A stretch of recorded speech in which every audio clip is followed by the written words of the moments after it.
بیاری از احساس سپید سراینده زینب کردی انتشارات سنگ نوشته. این اثر از اولین کارهایی هست که در واقع من زمانی که دست به قلم شده بودم و خیلی برام مهم بود کسانی که احساساتشون و تفکراتشون رو می نویسند چه سرنوشتی خواهند داشت. و این دغدغه رو به صورت یه سری کلمات روی کاغذ نوشتم. آتش سیراب شو از خنده های بی تعصب بر لب خشکم، بخند جانم گلم وا شو، بزن ساز و بنال از مردم باغم.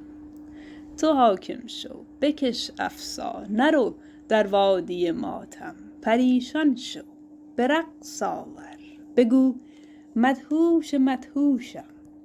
سوار گرده بیاری محضم، نمیدانی چه بی مغزم که بی دردم.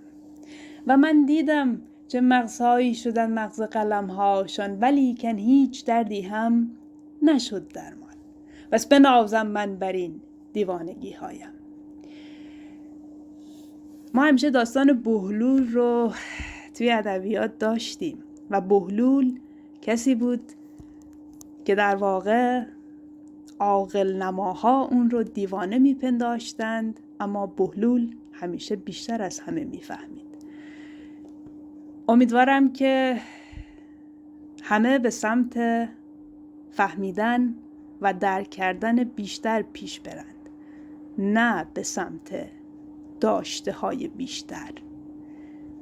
زندگیتون پر از مدهوشی های شیرین و فهمیدن های دشوار.